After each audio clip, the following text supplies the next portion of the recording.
Hello guys, welcome back to my channel. இன்னைக்கு நம்ம ரொம்பவே இம்பார்ட்டன்ட்டான ஒரு இன்ஃபர்மேஷன் பத்தி தான் பார்க்க போறோம். நாம already flipkart and amazon paylaterல EMI ல எப்படி மொபைல் வாங்குறது, அதுல இருக்க பெனிஃபிட்ஸ் அண்ட் டிராபேக்ஸ் இத பத்தி எல்லாம் கொஞ்சம் டீடைலா வீடியோ போட்டுருக்கோம். சோ பார்க்காதவங்க இந்த வீடியோவோட டிஸ்கிரிப்ஷன்ல லிங்க் கொடுத்திருக்கேன், மறக்காம செக் பண்ணி பாருங்க. ஓகே, இன்னைக்கு நம்ம இந்த paylater ஆப்ஷன் இருந்தாலுமே ரொம்ப லிமிட் கம்மியா இருக்கு, எனக்கு விலை அதிகமா இருக்க மொபைல் பர்ச்சேஸ் பண்ணனும் அப்படின்னு நினைக்கிறவங்க, அதே சமயம் கிரெடிட் லிமிட்டை எப்படி இன்க்ரீஸ் பண்றது, தென் இப்போ ரீசெண்டா amazon paylaterல கொண்டு வந்திருக்கக்கூடிய மாற்றங்கள் இதெல்லாம் தான் இந்த வீடியோல டீடைலா பார்க்க போறோம். சோ நீங்களும் நம்ம சேனலை சப்ஸ்கிரைப் பண்ணனும்னா மறக்காம சப்ஸ்கிரைப் பண்ணிருங்க. நீங்க சப்ஸ்கிரைப் பண்றது தான் எங்களுக்கு ஒரு மோட்டிவேஷனா அடுத்த வீடியோ இன்னும் கொஞ்சம் பெட்டரா மேக் பண்றதுக்கு ரொம்பவே ஹெல்ப்ஃபுல்லா இருக்கும். இப்போ வாங்க வீடியோக்குள்ள போகலாம்.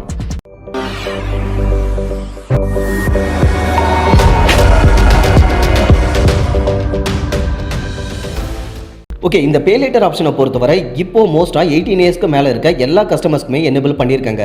பட் பேன் கார்டு கம்பல்சரி இருக்கணும். நீங்க இஎம்ஐல ஃபோன் எதிர்பார்க்குறீங்க அப்படின்னாவே கண்டிப்பாக பேன் இருக்கணும். ஸோ அதில் எந்த ஒரு மாற்றமுமே கிடையாது.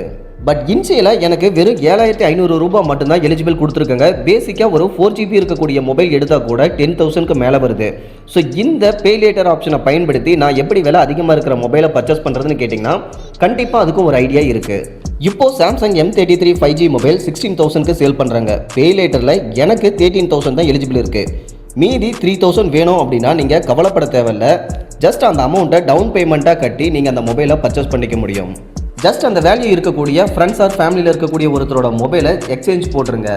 அந்த அமௌண்ட் உங்களுக்கு லெஸ் ஆகிட்டு ஆட்டோமேட்டிக்காக மீதி அமௌண்ட் paylaterல EMI பண்ணிக்கிற மாதிரி வரும். தென் நீங்கள் மொபைல் டெலிவரி கொடுக்குறப்போ எக்ஸ்சேஞ்ச் மொபைல் ப்ரோக்கன் ஆகிருச்சு, இல்லை வெளியில் இருக்குது, இப்படி ஏதாவது ஒரு ரீசன் சொல்லிவிட்டு அந்த எக்ஸ்சேஞ்ச் அமௌண்ட்டை டவுன் பேமெண்ட்டாக பே பண்ணிவிட்டு மொபைலை கலெக்ட் பண்ணிக்கோங்க. தென் அதே சமயம் நம்ம ஃப்ரெண்ட்ஸ்க்குலாம் மோஸ்ட்டாக இருக்க டவுட், எப்படி இந்த paylater லிமிட்டை இன்க்ரீஸ் பண்ணுறது அப்படிங்கிறதான். அதுக்கு ஒரே வழி தான் இருக்குது. நீங்கள் ப்ராடக்ட்டை பர்ச்சேஸ் பண்ணிவிட்டு அதை EMIயில் ரீபேமெண்ட் பண்ணணும். அப்படி பண்ணால் மட்டும்தான் உங்களுக்கு இந்த கிரெடிட் லிமிட் இன்க்ரீஸ் ஆகும். தென் லாஸ்ட்டாக amazon paylaterல இப்போது ரீசெண்டாக வந்த ஒரு ப்ராப்ளம் அப்படின்னா, முன்னெல்லாம் amazon paylaterல பர்ச்சேஸ் பண்ணோம் அப்படின்னா வர மந்தோட 5th இல்லாமல் அதுக்கு அடுத்து வர மந்த் 5th பே பண்ணால் போதும். பட் இப்போது அப்படி கிடையாது. amazon paylaterரை கேபிட்டல் ஃப்ளோட்டிலிருந்து ஆக்சியோ மொத்தமாக டர்ன் ஓவர் பண்ணிட்டாங்க.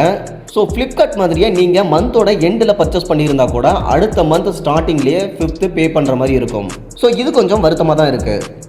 ஓகே கைஸ், அவ்வளோதான் இந்த வீடியோ பிடிச்சிருந்தா மறக்காம லைக் பண்ணிருங்க. அட் தி சேம் டைம் நீங்களும் நம்ம சேனலை சப்ஸ்கிரைப் பண்ணலாம், மறக்காம சப்ஸ்கிரைப் பண்ணிருங்க. நீங்கள் சப்ஸ்கிரைப் பண்ணுறது தான் எங்களுக்கு ஒரு மோட்டிவேஷனா அடுத்த வீடியோ கொஞ்சம் பெட்டராக மேக் பண்ணுறதுக்கு ரொம்பவே ஹெல்ப்ஃபுல்லாக இருக்கும். அட் தி சேம் டைம் இந்த மாதிரி உங்களுக்கு வீடியோஸ்லாம் வேணும், இல்லை இந்த வீடியோஸில் இருக்க டவுட்ஸ் அப்படின்னா மறக்காம கீழே கமெண்ட்டில் சொல்லுங்கள், நான் ஆன்சர் பண்ணுறேன். Okay, thank you.